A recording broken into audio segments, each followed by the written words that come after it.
ట్రంప్‌కి విపరీతమైన ప్రచారపు పిచ్చ. అందుకోసమనే రోజు యుద్ధం గురించి సుదీర్ఘమైన పోస్టులు పెడుతుంటాడు తన ట్రూత్‌లో. ఇప్పుడు ట్రంప్ సంతకంతో ఏకంగా డాలర్లు కూడా తయారు చేస్తున్నాడు. అంత పిచ్చ మరి అమెరికన్స్ ఎట్లా భరిస్తున్నారో, అంగీకరిస్తున్నారో తెలదు. డాలర్ నోట్ల మీద ఆయన సంతకం చేయబోతున్నాడట. ట్రంప్ సంతకంతో కూడిన కరెన్సీ నోట్లు అందుబాటులోకి రాబోతున్నాయి. అమెరికాలో 1861లో డాలర్ నోట్లను ప్రవేశపెట్టారు. అధికారంలో ఉన్న అధ్యక్షుడు ఈ నోట్ల సంతకం చేస్తున్న ఇదే మొదటిసారి.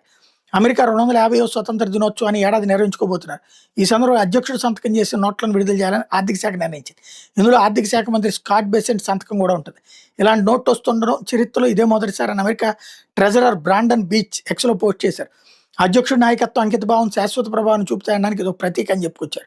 250వ స్వతంత్ర దినోత్సవాన్ని పురస్కరించుకుని ట్రంప్ చిత్రంతో ప్రత్యేక బంగారు నాణ్యాన్ని కూడా విడుదల చేయబోతున్నారు. ఈ 24 క్యారెట్ల బంగారు నాణ్యం డిజైన్‌కి ఫెడరల్ ఆర్ట్స్ కమిషన్ ఇప్పటికే ఆమోదం తెలియజేసింది. అధ్యక్షుడి చిత్రంతో నాణ్యం వస్తున్న అమెరికా చరిత్రలో ఇది రెండోసారి.